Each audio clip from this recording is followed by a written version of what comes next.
Hello everybody, this is Gregory with how I lost over 100 pounds and have kept it off for 30 plus years, where there should be no hesitation in your weight loss and maintenance. Today we're going to continue the series 20 kitchen items that help me with my weight maintenance and talk about avocados. Now before we begin, if you need help with weight loss, contact me through the Clarity FM link found here in the episode notes. Also check out my website, Naturopathic Earth, which has tons of articles since 2017, my podcast, The Awakened Man, which has been around since 2017, my books, and if you appreciate my content, there is a link for PayPal. All right, I love avocados. I am Mexican by birth. I don't think that really means anything because I think there's people all over the world who love avocados. Avocados are great. They're great. Why are they great? Well, let's look at their macronutrient profile first of all. So in a typical avocado, you're looking at half of avocado. You're getting 7 grams of fiber, which is about a quarter of the amount of fiber you need a day per the FDA, but I would always go a little higher than what the FDA says.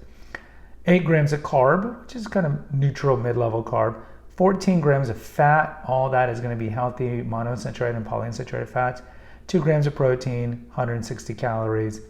And look, it's cholesterol free. Obviously it's gluten free because it's not the grain, and it's low in sodium and high in fiber. So it's really good and it tastes great. Now, I know some people who hate avocados because of like childhood trauma toward avocados because of the way they look, but in terms of their color, but I think they're so good. I mean, whether or not you like avocado toast or you like in the more Mexican way, which is guacamole, definitely eat it. I typically will put some slices of avocado, if I have avocado around, because you do want to buy it fresh.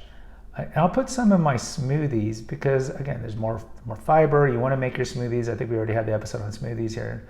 We want to make our smoothies very fatty and full. And so avocado has fiber and fat. So it's kind of like chia seeds. It's one of those things that's high fat and high fiber because you don't not normally in nature see that combination of high fat and high fiber and plant-based stuff. Normally it's going to be, if it's high in fiber, it's also going to be high in sugar, or high in carbs.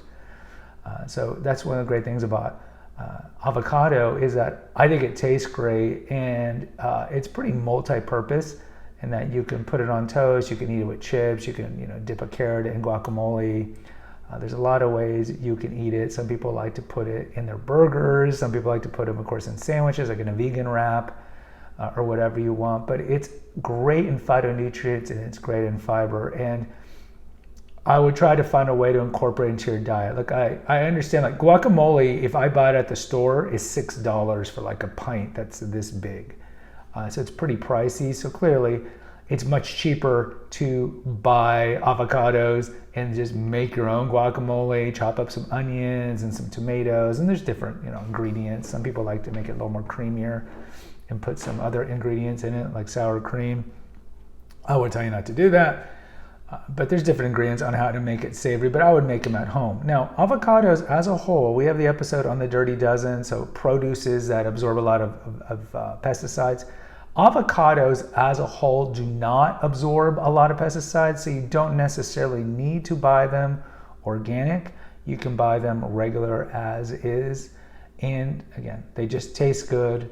I eat them at least 3 times a week, if not more. And I mean, Mexican food, if you look at Mexican food, it's just one of those cuisines that is very hit and miss in terms of like, there's a lot of stuff in there that is very good for your health. But if you go to like a Mexican restaurant, or Tex-Mex, as we would call it, there's a lot of perils in there. But avocado / guacamole is definitely something that you should implement in your diet. Guys, post in the comments. Let me know if you eat avocados. I'd like to hear from you. Hit the notification, subscribe, and share button. Until next time, take care. God bless and pray.